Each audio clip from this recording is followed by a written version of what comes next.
and 6 and welcome back to your learning journey video. Okay, so we began this learning journey almost 2 weeks ago now on Monday the 22nd of February. And we've slowly been working together and incredibly hard at home to reach this final video. Okay, so video number 7, the final video in the sequence. I just wanted to say a very big well done to everybody who's persevered to this point. Okay, I've been incredibly impressed with your determination, your consideration for others, and the thought and care that you've been putting into your letters.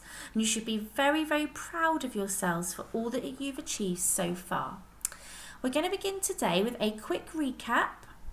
We're going to set ourselves some tasks, and then I'm going to give you some time to complete those tasks using this video to help you.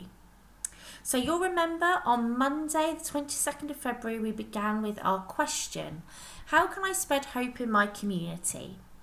And our first week we spent quite a lot of time thinking about what it is to spread hope, what that means, what that looks like. We did some research into the illustrator Charlie Mackesy. We also read and listened to speeches. We thought about charity acts. And then we were also thinking about people in our community that might need a little bit of hope at this time. And we agreed our outcome. We decided that we're going to write a letter, which includes a piece of artwork, and that's going to be sent to somebody in our community to bring them hope and lift their spirits. We agreed on a time scale. So we agreed that our letter had to be finished by the end of this week, and that we were going to bring it to school on Monday the 8th of March so that Mrs. PA and I can help you to post your letter. Okay, so we're going to stick to that time scale, and you will be bringing your letter and all your learning journey work to school on that day. Now, we've been trying to develop the character trait of expression. So we've been considering how we're presenting ourselves to others. Now, most of you are writing to somebody that you don't know. And even if you're writing to somebody that you do know, you'll want to make sure that you've expressed yourself in a really confident and articulate or clear way. So we need to know that our letters make sense. We want to double check that we are spreading hope in that letter really clearly and confidently to our audience. We've been thinking about how we're going to make a positive impression. So we've thought carefully about the vocabulary we're going to use. We spent time checking our spelling and punctuation. We've made sure that our letters presented correctly on the page with the address on the right hand side and the date underneath, for example. Okay, so today then, we have 2 things that we're going to be focusing on, and it's up to you in which order you do these things. So I'll explain them to you now and then you can make your choice. So one thing that you're going to need to do today is write your letter up neatly onto paper. Now I suggest that you use lined paper because that's going to help with your handwriting. And as I said at the start of this week, if you need lined paper, there is some at school that you can collect from the main office. Okay. Now, when you come to write your letter neatly, you're going to need to make sure that you spend time, taking your time to copy the capital letters correctly, to copy the sentences accurately, to copy the punctuations and spellings carefully. And if you know that you've done editing with vocabulary or sentence starters, you need to take your time to copy that up really carefully. Okay. You'll also need to think about your presentation. So making sure that you've got the address in the right place on the page, that you've put the date in the right place, that you've joined your handwriting, that your paragraphs are organised. And it's really important you take your time when you write up your letter, because I know how hard you've worked on these things, and I know you'll be really disappointed if you get to the end of your letter and you've spotted something that you're not so pleased with. So do take your time. Now, the second thing you're going to be focusing on is writing a final reflection. and you're really used to doing these at school. Now, some people might want to focus on doing the letter first and then do the final reflection afterwards.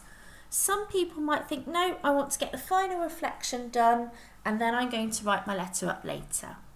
It's up to you which order you do it in, but the priority is definitely having a finished letter. Okay, so if you know you haven't got a lot of time, or if you know you're somebody that is going to need some extra time to really focus on your letter, I would do that first as a priority. Okay, so if you make your decision then year 5 and 6, so some of you are going to stop the video now and write your letter, others of you are going to stay with me for your final reflection. Okay, decision time then, please. Okay, so if you're staying with me for your final reflection, you're going to need to open up your Learning Journey book to a clean page.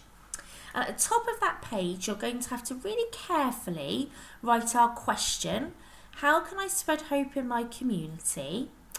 And then just underneath the question, and you'll notice I've tried to put it in the middle of my question so that it's presented beautifully in my book, I've put final reflection.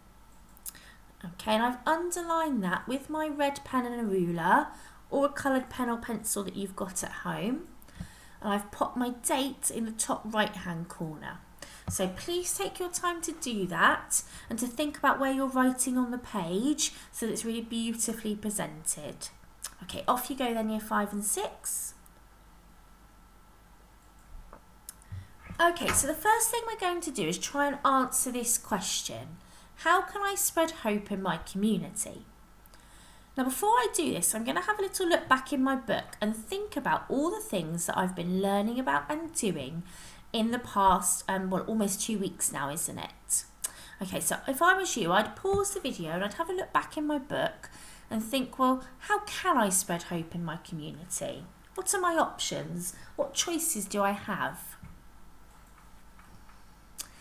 Okay, so I've been doing some thinking, and I think there are actually lots of different ways that I can spread hope. So I can spread hope in my community in many different ways, including speeches. Now I've remembered that because I've looked at a few speeches in my book. Acts of kindness or charity. And I thought about Sir Tom Moore when I was writing that because I learnt a little bit about what he was doing. And by spreading positivity. And there I was thinking about Charlie Mackesy and his pictures giving everybody a little bit of hope. Now, I'm going to explain those ideas a little bit more now. So I've said a few ways that I can spread hope, but I'm going to explain that in a little bit more detail about what I actually did. So I read and listened to speeches by Boris Johnson and the Queen, as well as researching charity acts by Sir Captain Tom Moore. And of course I could also have in that sentence that I interrogated or investigated illustrations as well. Okay, so that's how I'm going to start answering this question.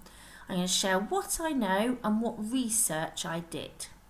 Now you might want to pause the video here, year 5 and 6, and think about how you're going to start this question and have a go at doing that first little bit now. Alternatively, you might want to listen to everything first and then have a go. I'll let you make your decision.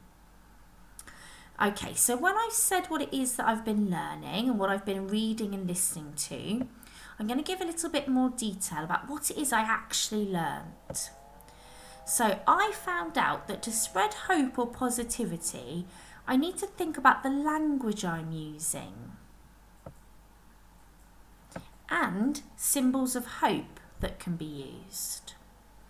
Okay, so let's give an example of what I mean by that. So for example, I use light as a symbol. You'll remember that in my letter I talked about light quite a lot and sunshine and longer days. So I use light as a symbol because light represents goodness or life, whereas darkness often represents endings, evil or death. Okay, so I know that light is seen as being really hopeful because when we see light, it often makes us think of good things or new life or new beginnings. It makes us feel really positive and happy. And that's why I use light in my letter. Now I'm going to give another example of a symbol that I used. Another symbol of hope I used is spring, because spring is a season of new beginnings. And you'll remember I talked about seasons and new beginnings in my letter. And it's also a symbol of new life. Okay, so to answer that question then, I've listed some different ways that I can spread hope. I've shared the things that I've been researching, and I've given some examples of symbols that I can use to spread hope. Now, that's just one way of answering this letter, and I'm not saying it's the best way or it's the right way or the wrong way. I'm sure you'll have lots of ideas of your own that you can use to answer this question. Now, there are a few more other questions that I'm going to talk about up next. There's just two or three more to think about. So some people might want to pause here and focus on this first answer. Others might want to listen to all the questions and then do their writing in a moment. So I'll let you choose what you want to do, what works for you. Now, the last few questions to think about, and you'll be really familiar with these year 5 and 6. What did you find most interesting about this learning journey? So did you find it really interesting to learn more about the ways that the Queen spread hope? Were you really interested in Charlie Mackessy's drawings and illustrations? And of course, you could also think about your artwork. Was there something you found really interesting with learning how to shade, perhaps?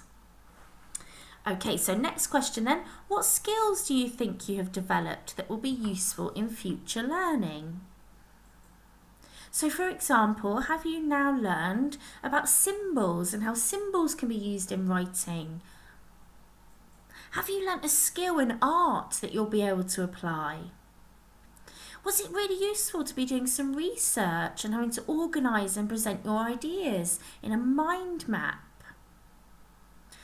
Mind maps are things that we use quite a lot at school, aren't they? So having the chance to revise them might be really useful for your future learning. Okay, final question then. Now that you've completed your learning journey, what are you most proud of and why? So I'm going to be looking for you to say that I am most proud of my artwork because. It's really important we've got that because in there and that you're explaining why. Okay, so now most of you are going to be doing your reflection now and knowing that you have finished your letter and your reflection. Some of you have got to finish this reflection and then write up your letter, and that's okay. I just wanted to finish by saying a tremendous well done to you all. And I'm incredibly proud of you all for the determination and effort that you've put into this letter, the personal touches, the effort that you've gone to write it up neatly with your best handwriting. When we send these out, the people in our community are going to be just full of hope, positivity and happiness at receiving your letters and artwork. And you should all be really, really proud of the difference that you're going to make to these people's lives. That can't be underestimated, year 5 and 6, because some of these people may not have heard from others or had the contact with other people for quite a while now, almost a year for some people. So it can't be underestimated how important your letter is going to be. Okay, a huge well done to you all. I really look forward to seeing your learning journals and your letters on Monday. Okay, take care everybody.